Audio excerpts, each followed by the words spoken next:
Louvado seja nosso Senhor Jesus Cristo, para sempre seja louvado.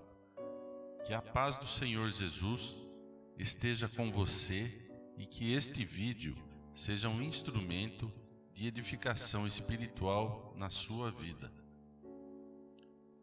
Neste vídeo, vou falar sobre a hierarquia da igreja. Jesus Cristo, ao instituir a igreja, deu-lhe autoridade e orientou-a quanto à sua finalidade e quanto à sua missão. A fé vem da pregação. Ninguém pode anunciar o evangelho de si mesmo. Ninguém pode dar a si mesmo a autoridade e a missão de anunciar o evangelho. Quem prega o evangelho tem que ter a autoridade de Cristo, falando em nome dele. Essa autoridade é conferida por um sacramento específico chamado ordem. Esse sacramento vem sendo transmitido desde o tempo dos apóstolos. Os 12 apóstolos foram ordenados por Cristo para exercer essa missão e receberam diretamente dele a autoridade e transmitiram essa mesma autoridade aos seus sucessores até chegar ao Papa e aos bispos atuais.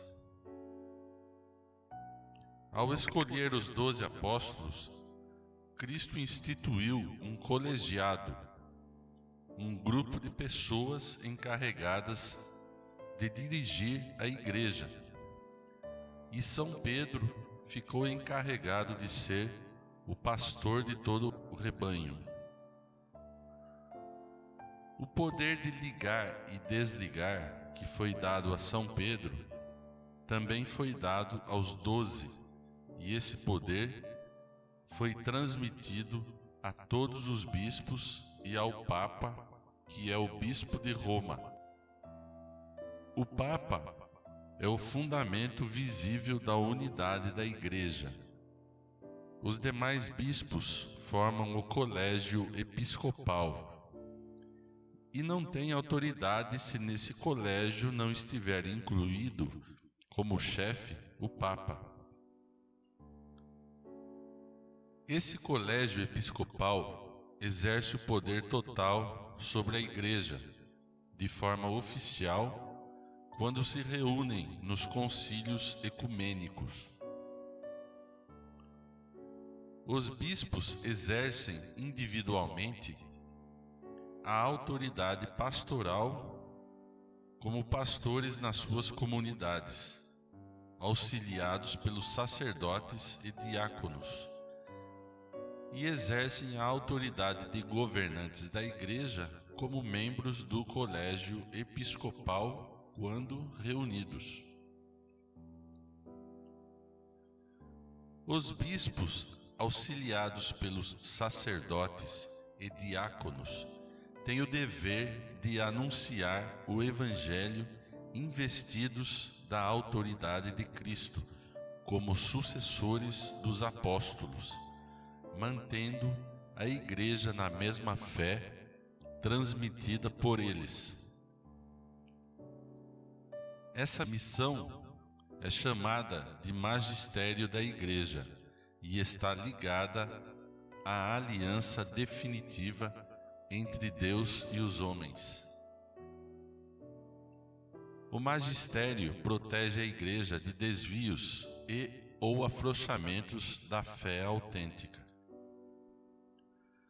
Os bispos e o colégio episcopal, bem como o Papa, quando reunidos, são dotados do carisma da infalibilidade para decidir questões relativas à fé e aos costumes. Os bispos, auxiliados pelos sacerdotes e diáconos, têm a responsabilidade de ministrar os sacramentos, especialmente o da Eucaristia, que é o centro da vida da Igreja. Os bispos têm autoridade para dirigir suas igrejas particulares com conselhos, orientações e exemplos, em comunhão com a Igreja Universal e com o Papa. Fiéis leigos são todos os cristãos batizados que não são membros de ordens religiosas ou do ministério da Igreja. Não receberam o sacramento da ordem. São as pessoas comuns que são participantes da missão de ser exemplo de Cristo na Igreja e no mundo. Os leigos vivendo em santidade, na Igreja e na vida pessoal, são cooperadores do ministério eclesial no dever de ensinar, ministrar os sacramentos e dirigir a Igreja. A vida consagrada é o estado de vida em que a pessoa se propõe a seguir a Cristo mais profundamente, fazendo votos ou não, sendo membros ou não de institutos e associações criadas para esses fins. São condições para essa vida a castidade no celibato, isto é, não se casar, a pobreza e a obediência à Igreja. São tipos de vida consagrada. A vida eremítica é a vida religiosa caracterizada pela vida solitária, afastada do mundo, dedicando-se à oração e à penitência. Virgens e viúvas consagradas são mulheres que fazem opção por viver no estado de virgindade ou, se forem viúvas, viver na castidade perpétua, isto é, não se casarem novamente. Vivem no mundo como membros de uma associação religiosa ou num convento. A vida religiosa faz parte do ministério da Igreja e é vivida nos locais construídos, conventos, mosteiros, para abrigar as pessoas que fizeram votos de viverem uma vida dedicada à oração, à caridade e ao serviço da Igreja. As instituições religiosas foram e continuam sendo muito importantes para a história da Igreja, na construção das igrejas e na propagação da fé.